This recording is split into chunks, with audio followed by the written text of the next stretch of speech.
welcome to Otaku Drive Time. I am your host, as always, Jim Gogol, and I am joined with... Z. Hi.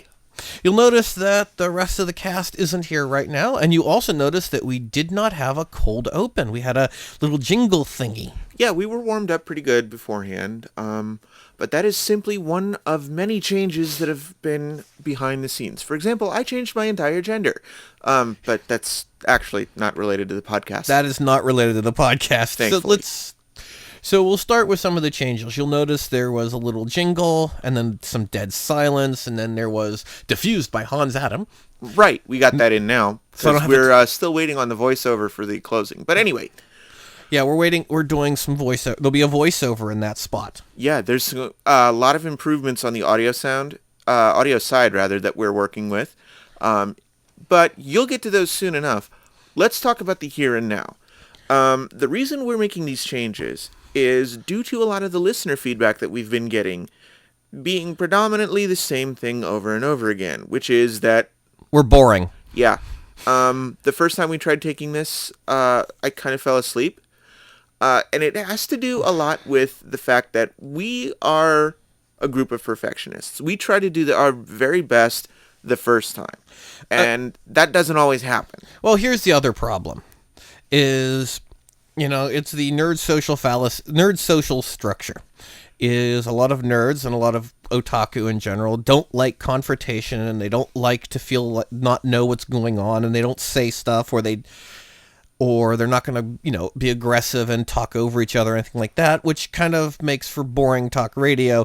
It also makes editing very miserable, but we had a lot of issues relating to that, and it's not something bad, it's just the way it is. Right. So some of the changes you're going to see. In this episode, you'll notice that everything is going to be segmented, and the cast will come and go as their involvement in the segment. What's being talked about is important. So you'll be able to identify who we are when we start each segment. Most segments will stay 15 minutes or less. 10 minutes is what we're shooting for, but, things happen. No, actually, we are shooting for 15. Oh, okay. 3:50 Sorry, you said social phallus, and I'm just back on that for a little bit. Yeah, it's, we're trying to do 3 15-minute segments, so that's 45 minutes plus a 5-minute in opening and a 5-minute closing.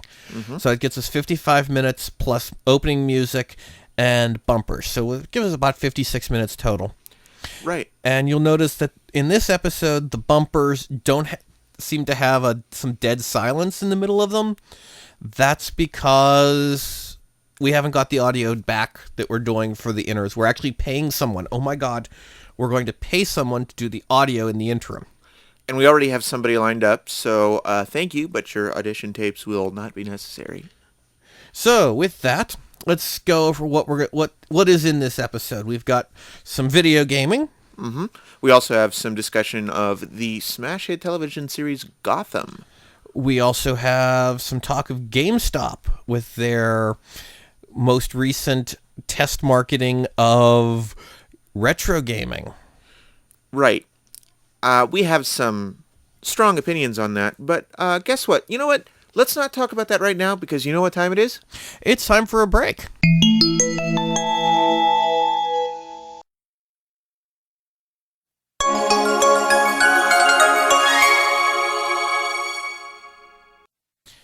And we're back. I am now joined with Sarah, and Hi. we're here to we're going to talk about Gotham. Gotham. For those of you in podcasting who live under a rock, Gotham is a television show airing on Fox, or has aired on Fox, depending on when you listen to this. I have a list of... Oh, you know what? I have the Internet Movie Database open in front of me right now. Okay. And it says it has a second season listed. We're still in season 1 right now, but it has years listed all the way through 2016. So this thing is definitely coming back, which has me pretty excited. I'm in the same boat here. I can actually say I really do enjoy the show. It's one of those shows that I actually go out of my way to tune in for every week. So I have an app that shows me when new episodes of things are going to air, And it actually says that, next week's episode is the season finale. For those in podcast, yeah, that would be May 4th. May 4th Yep. episode. So, hey, Sarah, you ready for a good one? Sure. Did you know that Gotham was up for a Kids' Choice Award on Nickelodeon? A kid's choice. Yeah. That surprises me, actually. Jeannie pointed it out to me. She sent me... Isn't that interesting? So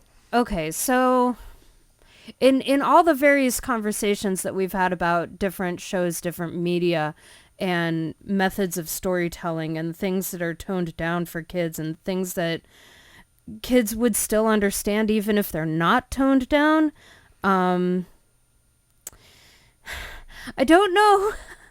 I don't know whether this would fall into things that I would expect. Okay. Although, okay, here's the question though. What is the oldest kid that usually tunes into the Kids' Choice Awards? I actually don't know. Because if it's like upper teenager, like high school, then that's like, okay, I get it. Yeah, but by the time you hit high school, you should have probably aged out of Nickelodeon and... Well, now. It didn't used to be that way, but So, I mean, come on. Any show where you watch one of the characters gouge their own eye out and then step on it? Oh, no. Okay, so here's the thing. I have a thing about eyes, and I could not watch that scene. Okay, I don't have a thing about eyes. I don't. But I can tell you this. I actually kind of winced and turned away because it was... Yeah. So, one of the characters literally did gouge their own eye out. The character's name, it's a woman named Fish Mooney. Played by Jada Pinkett Smith? Yes.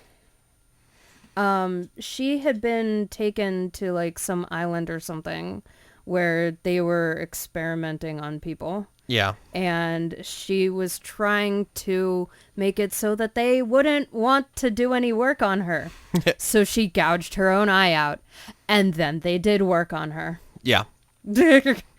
It's, for those of you unfamiliar with Gotham, it is a story that takes place before Batman is Batman. Before Bruce Wayne becomes Batman. Basically, he is, 12, 13 years old? Yeah. The first episode starts with the Wayne murders. Mm-hmm. So he is a very young guy very young kid. He's still Bruce Wayne is a character. Yes. He does appear. He's very influential, but he's not. And Commissioner Gordon is not commissioner yet. He's only a detective. Yes. Detective Jim Gordon. Mm-hmm. And... well, characters you see, Harvey Bullock is there. Mm-hmm. They introduced Selena Kyle, and she's a character. She's very young, teenage also. Yep. There's Edward Nygma. Yes. Who is actually so I didn't know much about any of the characters' backstories coming in. I did not realize that Edward Nygma had previously been on the police force. He actually was working like with forensics or something. Yeah, that is later for those that don't know, that's the Riddler. Yes. Then you've got Fish Mooney, who's another character. You've got the Dawns. Mm-hmm. You have I'm trying to look. I should just look at the entire list. I have it open on my tablet. There we go. You have Don Maroney. Yes, Don Maroney and Falcone. Thank you. Yes. And then you end up introducing to the Scarecrow before he is the Scarecrow. Oh, really? Which one is he? I have. He was. Oh. There was an episode a few weeks ago about. Oh yeah. Okay. Then they've also introduced Poison Ivy.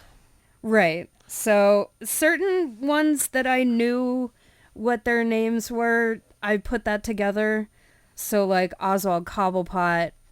Well, they don't even play around with that. They call him the Penguin right off the beginning, and he's my favorite. Well, who's the guy that plays their role? His name is Robin Lord Taylor. So, of the show, And he is my favorite. there is hands down the man steals the show. That is true. It should be the Penguin show. It should be called The Penguin, and then go from there, because, man, he is the most influential character of the series. Mm-hmm. Everything revolves around the Penguin. And you have to watch it from the beginning to understand that he has an interesting take on the character. Yeah. I think I read somewhere that he said that he was basing the way that he carries himself and his stature and all of that on Danny DeVito, you said? Danny DeVito's version. Which I'm not a big fan of Danny DeVito, It not Danny DeVito, but Danny DeVito's Penguin. Right. And so that Danny DeVito's Penguin doesn't really resonate with me with respect to Robin Lord Taylor's Penguin. Like, they don't feel very much alike. But if you look at, like, the whole...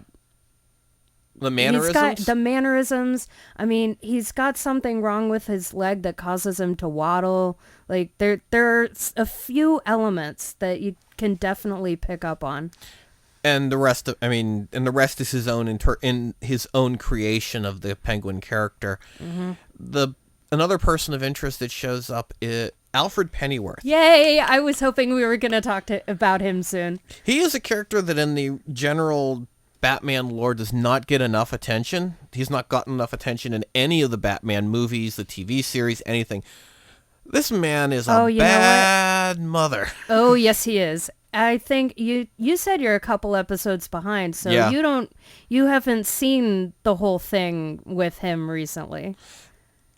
He had a friend come to visit. I remember him. I remember what happened to him after the friend came to visit. And so you do. I'm up that far at least. I'm a couple weeks. Like I said, I'm like 2 weeks behind from this. But did you see when Bruce and Selena went to approach the friend? No, I didn't see that one. Okay, I'm not going to say anything else then. I'm going to let you watch it. The show is actually it is really interesting take because it's procedural cop drama.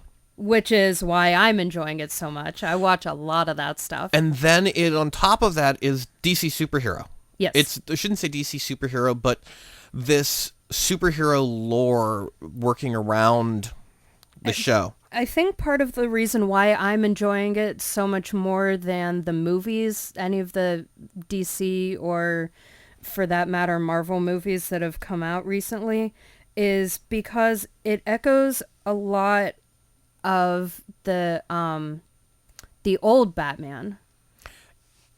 You mean the old TV series? Okay. Because all the villains are people. Oh yeah, okay, I understand what you're saying. They're not Bane, or they're not. It's not Superman. It's a guy. Right. It's not people. It's people who are on the same level as Batman. It's not people with powers. It's people with wits. Yeah. And that is actually what keeps me interested in the show, is that there's a lot of superhero shows and superhero movies. God forbid we have the Marvel Cinematic Universe and its infinite amount of reach, so much so that it moves Star Wars from May to December, but that's neither here nor there at this conversation. But Alfred Pennyworth, the actor, is the son of the second Doctor? Or third Doctor. Third Doctor. Pertwee, yes. Yeah, I always get 2 and 3 reversed. Sean Pertwee, son of John Pertwee. Which, yes. If you look at him, and once you see his face, you can never unsee the Doctor. That's right. And it's the creepiest thing when it was pointed out to me. I'm looking going... Well, and you told me about it before I started watching, and then I sit down to the first episode, and I'm like, yep. And you can't unsee it. And you cannot unsee it. And part of what's great about that, though, is that the third Doctor was very physical. There was a lot of, little fighting and stuff. Yeah, and a very cool little car. And very cool. But that's that's beside the point. But what I'm trying to say is Alfred, also very physical character, and training Bruce on how to fight, and just it's kind of a neat callback. Yeah. And Even if it's not on purpose. yeah, but as a fan of Doctor Who and a fan of science fiction and fantasy in general and action, it's really nice to see something that you can, even if it's indirect, you can see that correlation. Like, yes, I know him, I know his father, I remember watching his father do stuff, and now I'm watching him do stuff. But the thing to be said is the acting in this show is really amazing. Mm-hmm. And the writing is well done, and it's really well done, and it's not cliche. It's tight. There are a lot of threads to balance, and you don't always get all of them, but a lot of them come back, which is always nice to see. Which is enough to keep the passive watcher. It's enough to get them hooked. It's very similar to the way Star Trek Deep Space Nine was in its last season, where there was an overarching story, but for the most part, most episodes were very episodic with a little bit of hook between that and the next one. Grimm's the same way. Grimm has this, well, up until recently, it was, here's the procedural cop drama, and then we have this subtle overarching story underneath it. Now it's, here's a soap opera. But I wanted to make one point as with respect to the writing, actually, because it's okay. So the man who's the head writer, his name is Bruno Heller, and what I find interesting is that when I saw that initially in the credits, it stuck out to me because I also watched The Mentalist. Okay. And he was a writer on The Mentalist as well. So it's that same kind of really tight. Yeah. I watched a few episodes of The Mentalist, and yeah, it is. I couldn't personally get into it, but I'm familiar with his writing. Yeah, yeah. Knowing that the type of show he does, and it does fit. Gotham does fit that style. Mm-hmm. So it's one of those shows that I watch a lot. I know, Sarah, you're watching it religiously, probably. I actually started watching while it was on break. And I had, 18 episodes, I think, or something that I had to catch up. And each episode is about an hour long. Mm-hmm. So I'm going and I'm trying to catch myself up before it comes back. Somehow managed it. I don't even know. But I ended up marathoning like the last 3, 4, 5 episodes. It's a show that I couldn't marathon. It's hard. It's hard. I watched the first 3, I think. 2 or 3, and then I had to take a break because it was that heavy. Yeah, I mean there's so much to take in. It's like, okay, I'm gonna watch this, and I did 4 episodes in a row, and I actually ended up taking, a couple weeks off just because I couldn't. It was like, okay, I can't watch this. But I think having it as a weekly works better. Yeah. Which is why I'm still a little bit behind, is I'm watching it on Hulu. And watching it on Hulu, it's a day late. Right. But, I needed to take a break, so it's like I stopped watching for a certain period of time and then kept going forward. And I'm behind only in the regards that I took a little bit of a break while they were on hiatus and I didn't come back right away. Mm. So you recommend Gotham to our listeners? Absolutely, especially if crime drama is your thing. I had this conversation with my family because I know that my dad was really into the old Batman TV series, and I said something and he wasn't there that day, but my sister was sitting there and I said to my mom, I think that Dad would really like this show, and my sister looked at me and was like, what are you talking about? No, it's too dark, it's too heavy. And I'm like, no, you're wrong. Like, I know. If you like that kind of storytelling, and if you like crime drama, and if you like just the universe in general, definitely check it out. Okay. Well, we need to take a break, so we'll be right back in a moment. Thank you very much, Sarah. Oh, you're welcome.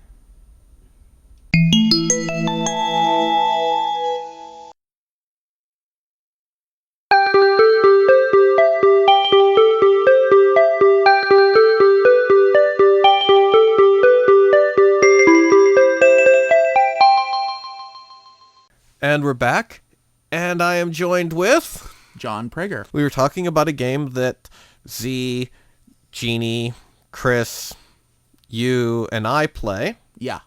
Marvel Puzzle Quest. Da-da-da-dum.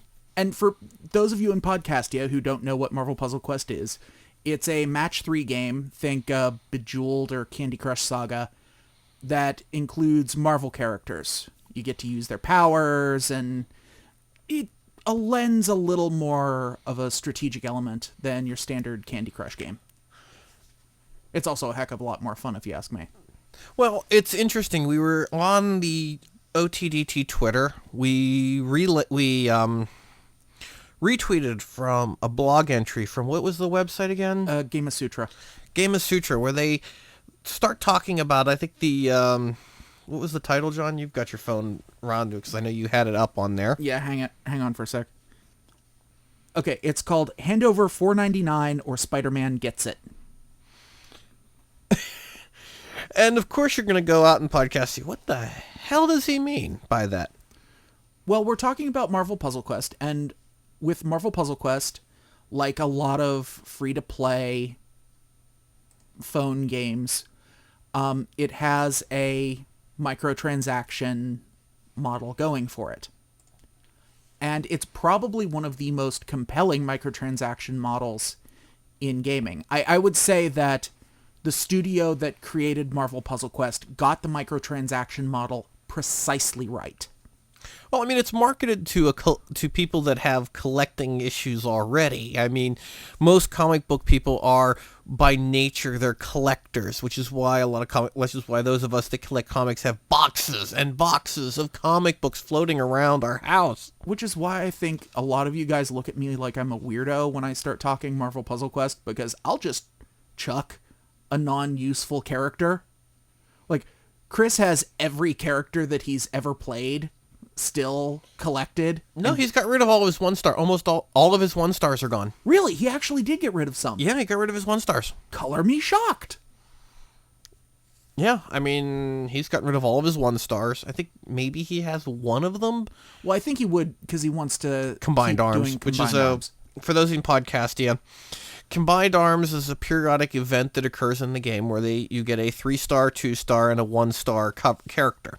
Okay, and 3-star, 2-star, 1-star, that sort of thing refers to rarity of the character, where the red and yellow Iron Man is a 1-star character, and you can sneeze wrong and get one of those character covers. A 3 or a 4-star character, you have to, it takes a lot of effort to get one. Yeah, the best description, covers, what we mean by covers is that each character in the game is based off of collecting comic books, and each, comic book cover. So it's like, looks like a certain comic book cover, and you win those, and you really use those to unlock your character to play in the game. Yeah, you unlock powers and stuff. But I mean, it's marketed such to the collector market. The collector in the comic collector fan is the ones who are who really do get into this game. It's a good game anyways, but still, it's geared to the collector. What's funny about it is the article talks about the actual a little bit of the psychology behind why this poor game sucks a lot of people's money, and it has sucked probably $200 or $300 out of OTDT collectively. Probably, yeah. Because I know I've spent probably $40 on the game. I know Chris has spent a heck of a lot more than any of us. Wow, you both got Jeannie and I beat. I think we spent 25. I'm estimating because I'm not really sure how much I've spent, but that's neither here nor there. So what they're talking about is the microtransaction model. So in a standard game on an iPhone or whatever, the microtransaction model is traditionally what I refer to as pay to win. Well, that's what most people consider when they think of a microtransaction model. I know, but I'm keeping it I'm keeping the explanation easy for people who don't know what the heck we're talking about. Pay to win. So free game, you play the game, and you reach this magic wall where you can't go any further until you drop $15 on X, Y, or Z, or $20 on X, Y, Z, or even $1 on X, Y, Z. Like with Angry Birds, or no, Angry Birds was just not. Angry Birds, you had to buy levels. That's microtransactions, but that's a different type of model. Yeah, no, what you're talking about is more... trying to think of a good... Clash of Clans. In Clash of Clans, there are certain units that you need to win upper tier fights that you can't get without buying in-game money. Yeah. Now, a lot of the smarter developers do something where they allow you to win in-game money through play. So, if you're really strapped for cash, you can kind of get past that paywall. Kinda. Eventually, with with a lot of, I mean, Marvel Puzzle Quest has the same thing, and even Marvel Puzzle Quest, in many regards, is still the same model. It is still pay to win. Sort of, but the pay to win aspect is really different because you can't just shell out money and get something awesome. There's no guarantee that you're going to get something spectacular if you drop $5. In some regards, I think the better description for this would be not pay to win, but pay not to lose. In the case of Marvel Puzzle Quest, yeah. Yeah, that's more of what I'm referring to. But the concept behind this, the concept behind the game is, what is it? You're looking at the article? I'm trying to read the article again. It was psychological reactance. Yeah, that was one of the two things. Yeah, because I know a lot of people spend money to buy not boosts to win things or help you play better, but most people will buy cover slots to put more covers in. And the concept behind psychological reaction is, to quote the article, in short, we hate to lose options and will often give up more than an option is worth in order to retain it. I would recommend reading the article because they go through a really excellent explanation of what we're talking about. However, the teal deer version of it is that, so if you get a cover in Marvel Puzzle Quest, if you get a new character and you don't have a slot in your roster to put them in, there's a countdown clock. It's 5 days. It's 14 now. Oh, is it 14 now? Yeah, they raised the time. Okay, so originally it was 5 days. So at the time the article was written, it was still 5 days, but it's a significantly longer period of time now. Yeah, and you would sit there with it in your, this is a character that you can collect queue. And you would be staring at it going, well, I don't have a slot where I can put it, so what do I do? And then towards the end, a lot of people, because of psychological reactance, would just shell out money to get an extra slot to put that character in, just because we don't want to lose it. And that's part of that's where I've actually spent my money at on the game, is to buy the slots as the just in case. Yeah, it's been sad when you think about it, going, yeah, I spent money to buy a just in case I need him later. I mean, because the game is set up in such a way that sometimes you can only do parts of the game if you have X, Y, or Z character. Yeah, and that, man, does that get annoying when you don't have, like, the one thing. It's like realizing that you locked your keys in your house. Yeah. And if you're really hooked into the game, and I know one of our people on our show who helps out, Aki, she's been playing for over a year now. So have I. And it's that collectorism and that gotta have it just in case I may need it later that gets a lot of people to stay into the game. So, I mean, I'm like...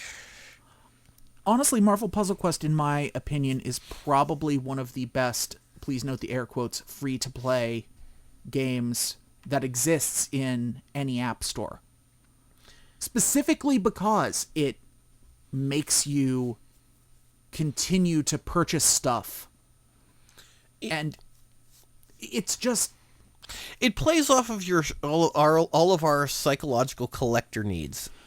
But it's also genuine satisfaction at being able to do that stuff, as opposed to, say, there are a few games that I've played where I could have dropped money on, like, some piece of kit that would allow me to win the game, or win the game better, and I didn't bother because it was like, well, it's just a piece of kit, and I don't care enough to... I mean, on the iPad, there was, and the Android, there was Monster Match, which, interestingly enough, I believe that company actually got partially bought out by Nintendo. Really? I think that's one of the ones, I'll have to double check it for a later episode, but I think that's one of the ones that got, the company is the one that Nintendo owns a portion of, I believe.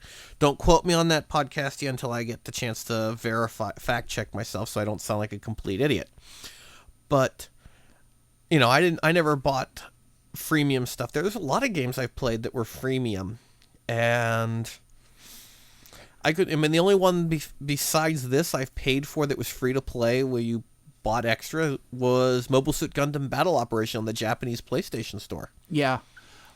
Well, And I can tell you, I've blown over $100. Actually, closer to 200 on that game, and you know what? I enjoyed every minute of it. yeah.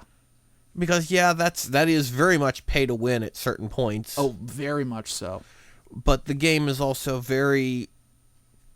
It's not one of those games where it's pay to win, but you have to have a lot of... By the time it becomes pay to win, You have to have a certain amount of skill. you've actually had to play for a very long time to hit that pay to win model. So, I mean, it's one of those things. But yeah, Marvel Puzzle Quest does it right. I mean, they do it. They play off of our psychological needs. They play off of our desire to... But they also give you ostensible value for money. Yeah. And that's what I was talking about with other games where it's just a piece of kit that you don't give a damn about. Because that's where it's done wrong. It's like, oh yeah, sure. I've broken through the paywall, but it doesn't really change the game much, so I don't care.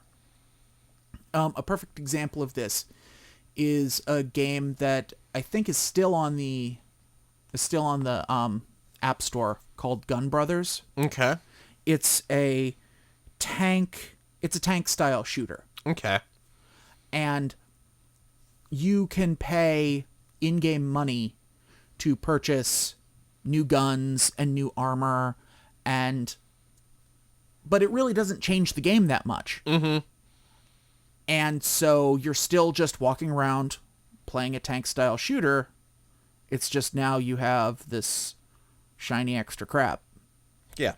And Marvel Puzzle Quest, the real difference there is that when you break through the paywall, it genuinely changes the game. It makes it more feature-rich. And, well, actually, I would even argue a very different point. Marvel Puzzle Quest, you don't need at any point to break the paywall. No, you don't. In what you just with what you get for free in the game, you still have a very rich feature-filled gameplay. You are competitive. Yeah. And that's the thing, is that you're always competitive in the game. There's never... The only time you are actually you feel obligated to play is if you're trying to win a huge prize and all your characters have been hurt too much and they can't play and you have to wait for them to heal, or you have to wait for your heal tokens to come back, and then you buy heal tokens and that gets you going. But still, in the large scheme of things, you don't need to buy anything to continue to enjoy the game. Yeah. And it doesn't, it's like you were saying, it doesn't feel like you have to buy. They're not obviously nickel and diming you. They are... No, they're nickel and diming you, but we're giving you the option to be nickel and dimed because it allows you to do more of the stuff that you want to do. A perfect example is that you can run through the opening storyline of the game without paying a bloody cent. It's relatively simple. As long as you understand the strategy, you understand what does what, you can run through the initial storyline with just the crap you get out of the tin. However, once you get past the initial storyline stuff, when you get into like competition, when you get into the event storylines, then it becomes more interesting, shall we say, because I don't want to call it essential, because it's still not essential. Well, the thing is, by the time you reach that point, after you've gone through the initial story mode of this game, you've emotionally vested yourself in the game. Very much so. So, and that is a huge part of it, is you've reached that emotional investment, and you're moving on from there. Yeah. But, well, I think we've beaten this horse pretty good, and we need to take a break. Okay. And so once again, the article from Gamasutra is on otdt.net. I think it's also on it was originally from the Twitter. It's from the Twitter. It'll be in the show notes for this episode, so you'll be able to find it there. Read the article. It's actually really fascinating. Yes. So thank you very much, John.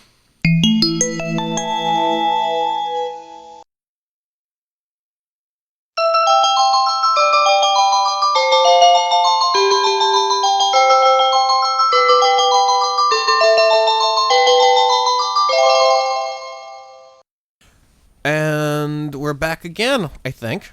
I hope. So we're joined with Chrissy, and Sarah's back from this segment too. I think Sarah's back for this segment. Are you back? I think so, yeah. Okay. I'm not here. Please leave a message. Beep. Beep. Beep, beep. Okay. Anyway, so let's talk a little bit about some of the news that's going on with GameStop. If anybody's heard about what's going on with that. As of this taping, which is late April of 2015, GameStop has recently announced they will be taking retro gaming gear for trade-in. There's a caveat to that. Okay. One, it's a pilot program, and two, they will take your retro games if you live in New York City or Birmingham, Alabama. Right. Ah, okay. Okay. When you said it was a pilot program, I was starting to wonder what that actually meant, like what locations. Mm-hmm. Yeah. But here's the thing. They're taking retro games. There is a huge market for retro gaming. I mean, in Pittsburgh, we have the Penn Hills Game Exchange. Our good friends over there, yes. We have the exchanges themselves. That's a Regional chain. It's That's a northeast chain, yeah. yeah. That's I wouldn't say Northeast. I would say Ohio Valley. Ohio Valley Okay. chain. Then there's every mom and pop store around the area Yeah.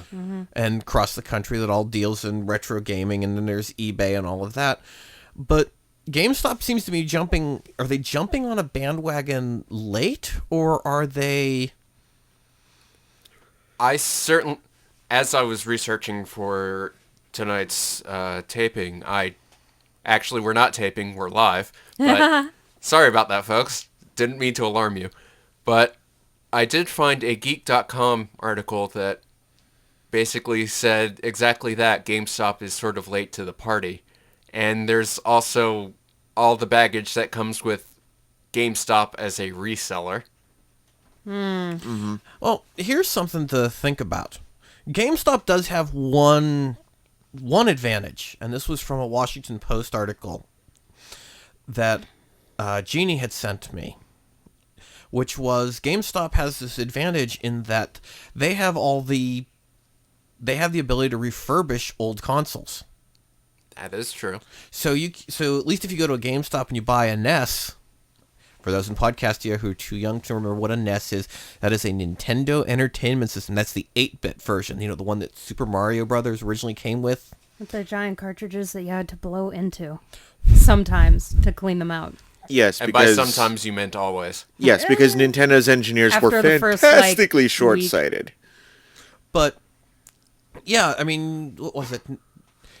GameStop, the majority of they made a ton of money off of the Red Ring of Death. Yeah, they were able to fix the Xbox 360. Yeah, and they would buy them for pennies on the dollar and resell them at top dollar and make their money. Okay, that actually gets to where my issue with GameStop going into the retro market is. In that, you're not going to see Earthbound or Katamari Damacy or even Incredible Crisis for the PlayStation 1. You're not going to see these incredibly high-profile games except on extremely rare occasions, and they're going to be marked up to high heaven. What you're going to see is stacks. But they're marked up that high heaven anyways. Right, but what you're going to see as the end result of this is stacks and stacks and stacks of Madden 94 for the SNES. You're going to see Tecmo Bowl. You're going to see more Duck Hunt than you can shake a zapper at. Hey, Yeah, I but liked Duck Hunt. But Oh, you know that's what? But they'll probably do what they do with every other game that they have 50 quadrillion copies of. They'll give you a penny for it. That's what the exchange gives you. Right. They'll give you a penny Yeah. for your Super And Mario. they Duck will Hunt. set a minimum price of $2.99 for every single NES game. So if they give you a penny, they're still making $2.98 profit on it. Well, I mean, here's the other thing. They're a dead company. Let's be honest. Dying at the very least, yes. I mean, what was it? They're listed as a don't buy on most traders.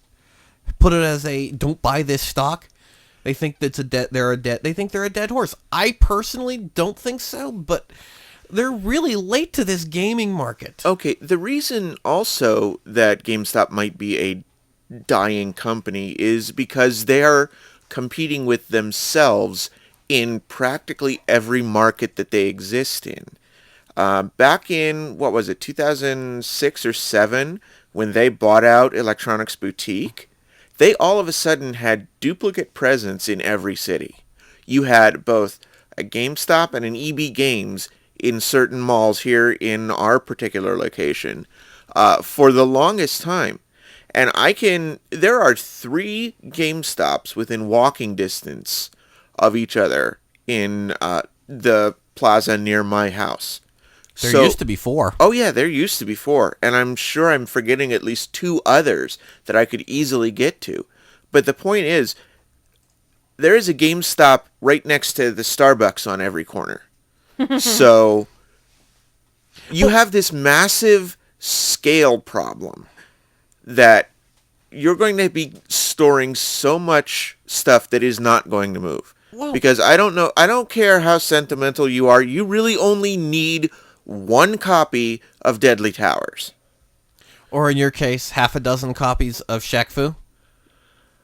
No, see, Shaq Fu is an endangered species because of that guy who's trying to destroy them all. What I collect is ET cartridges. Which in its own right is a whole thing. Those cartridges out of that dig, they're charging $100 a pop for them things. Because Of they course they are. authenticated those. But you could even, I think if you go to the flea markets around here, you can still get ET cartridges for a nickel. Well, here's the thing. Ben, one of our general people one of our other cast members, he and I work at Mega Road Toys, and we do some retro game buying and reselling, and it's an interesting thing for us because it really does change it just changed the game from our standpoint. It's a huge game changer for us because in the past, Tom, Dick, or Harry would go to the flea market and dump their games in a box and say, here's our games. Now, Right, because GameStop at some point cut off what games they were accepting. Go on. so what happens is now we go to the flea market and we go and buy our Nintendo games, and we'll occasionally find something cool, or people will come up and say, hey, I've got these games I want to buy, do you want to buy them? And they'll come to us and we'll offer them cash money for it. But here's the thing. Now, you can go and take those games to GameStop and get credit, in-store credit for new games, or Skylanders, or New games used- or digital credit. Yes, and you have to understand from a business standpoint, they have the mass market. Once they go national with this, it's a game changer for the mom and pop store, because Yeah. mom and pop store can't compete with big box chain. Exactly. You're right. It's going to cut into the exchanges game business. It's going to cut into Penn Hill's business. But I think ultimately this is going to be something that is more trouble than it's worth to GameStop. Because like I said, they will be swimming in old NES cartridges that nobody wants. And what they're basically doing is they are now sifting through the thousands and thousands of cartridges looking for the one person who didn't bother Googling all of what they had in the attic. Although, interestingly enough, there's another side effect for this that I just, as we're sitting here talking, and I was looking over at Sarah, and she's pondering something, and I'm like, I think I have something really interesting to add to this.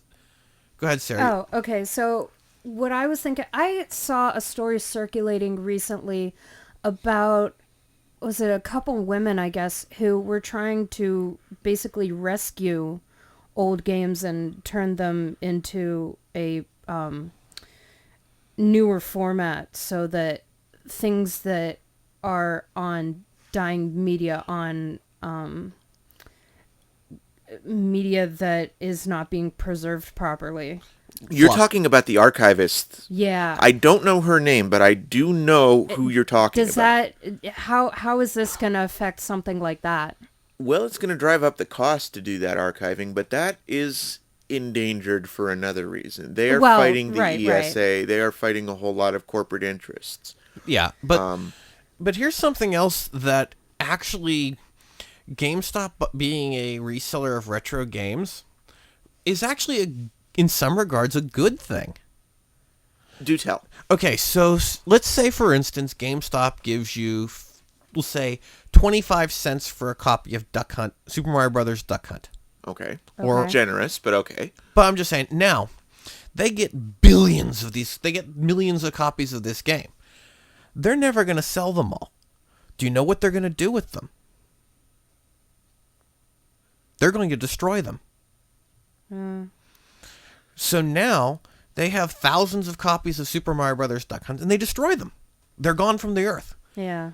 They're actually, in the long term, could theoretically artificially they could actually inflate the prices of games because they'll create rarity. Right.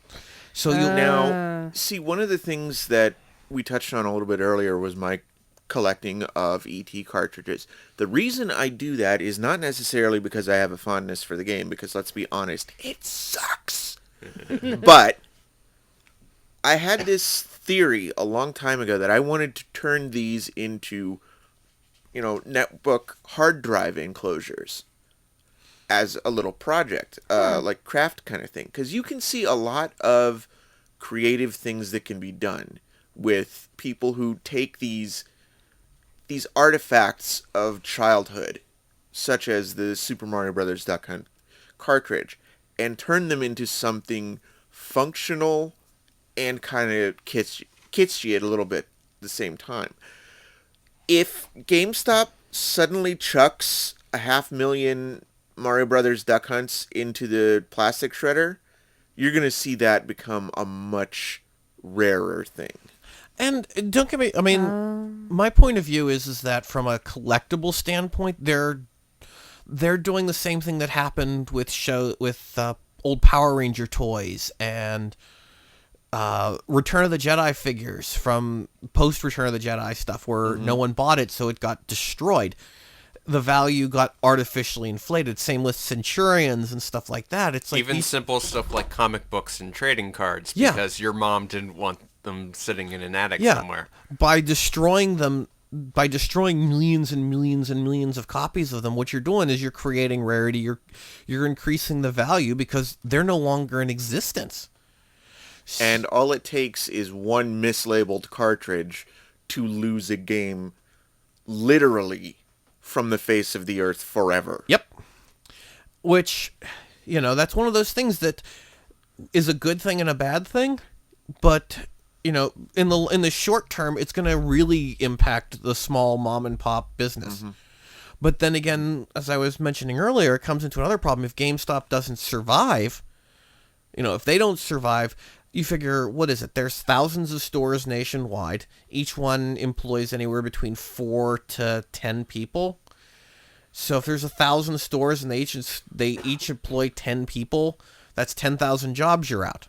That's Right. not counting that's not counting upper level management, web server support that they do, Central distribution. So you're you're taking thousands of jobs off the market, which really hurts in the long run. Yeah. And the game, it's a problem systematic with the entire retail economy anymore. In general, U.S. economy is make it faster, cheaper, better, get rid of the human factor. Well, if you kill GameStop, well, okay, physical media now has no place to be sold because Kmart dropped all support for video games. Oh, wow. Really? Yeah, they Wow. clearanced everything out. Like, Kmart has dropped their support. Walmart is minimizing it as much as they possibly can, and Target is following suit. yeah. Best Buy still devotes a good quarter of each of their floor plan towards video games, but that's starting to be reduced as well. Yeah, if you look at the floor plans in your big box stores, the gaming sections have been shrinking and shrinking because everyone's going on digital distribution. Yep. And that's removing... Microsoft was right. Everyone was going to go digital eventually. Sony was right with the PSP Go. They had the right idea. Sony was right with the PSP Go. They were just 10 years too early. Yeah. It was too rapid a change and people couldn't accept it. In Japan, mind you, physical media is still king. Yes. But in Japan, I've tried using their Wi-Fi and it's... It's not good. A lot of their All right. networking is cellular based, but that's neither here nor there. So just to wrap this up, though, we're still sort of seeing the infancy of this particular move by GameStop, and I think we're collectively skeptical of how this is going to play out. But there is a slightly larger element at stake in that what you were saying with big box stores and everybody reducing the amount of space that they give to video games. We've seen this pattern before. Yep. Happened with DVDs. Not even that. 1983 and 1984. Oh, the crash. Oh, the end of the Atari era. Yeah. Yeah. And If it's not profitable to the big box store, it's not going to be sold in the big box store. And it's an interesting system that I don't think I don't know how to put it best. It's looks like it's a death spiral in some regards. We are not going to see the dramatic end of video games like we did in 1983, but it's going to be slow going. It's going to be very rocky going for a little while. So I think we're just going to have to see how this plays out. Yeah, Okay. and Well, even if there is something cataclysmic involving the physical retail industry, there's still, Steam has been tremendous when it comes to producing new content, or at least fostering new content. Yeah, Steam, like I said, we're not going to see the end of video games. We're going to see We're the end of physical video games. We may see the end of the $60 game. yeah. Yeah, that's And I think something that's that's got part to of, go. I think that's part of the larger issue with video games and retail stores is that they're $60. Yep. Yeah. And costing millions of dollars to produce. We're going to see budgets shrink. We're going to see a lot of things happen that if the industry was not at its place that it is now with a strong and healthy consumer base, we would actually be risking a full-on crash. Yeah. A full end of video games forever. But I don't think that's going to happen. But we have to wait and see how our industry grows and changes with this. Also, NFCs are going to save the world. Okay, you laugh, but I have spent more on amiibos than I cared to spend. NFC saved the video game industry a couple years ago. Skylanders. Saved Toys R Us and the video game industry. We're going to see these metamorphoses like how Nintendo actually managed to get their games into stores in 85. Yeah. Rob. And that is a big thing that has to happen is this interactivity with the real world, with things outside of video games. But I have a feeling that's a story for another time. That is definitely a story for another time. That and Valve kind of shooting themselves in the foot. Well, But we'll deal with that another time. yeah, we that's for another Half-Life. Oh, Yep. wait. Yeah, we need to take a break right now. We'll be back in a moment.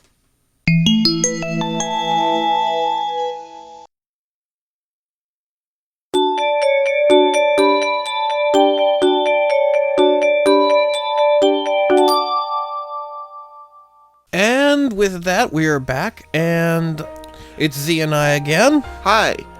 We're back just to kind of wish you guys Yes. a little bit of a farewell. Hey, you did notice one thing, that we still have Auld Lang Syne playing in the background. Yeah, some things just will not go away.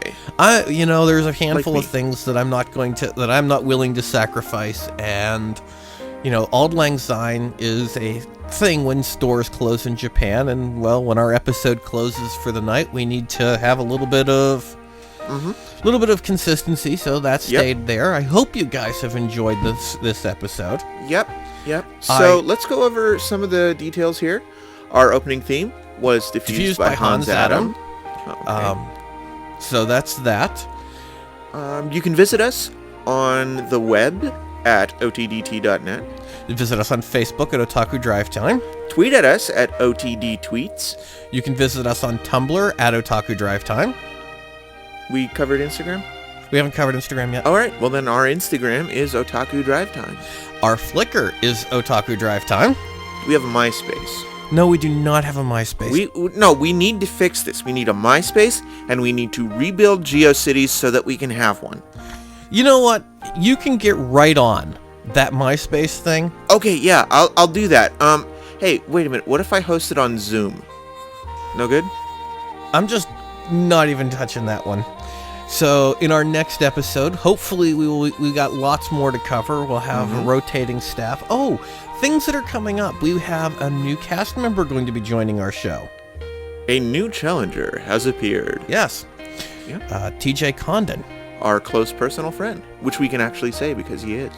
Yes, the Nerd Boy himself will be joining us for some video game talk and some other general nerddom related stuff, which is very, very cool. Okay, so now I gotta fish out that sack full of quarters and get my game face on. Yes, you do. You need to get ready for this. I know.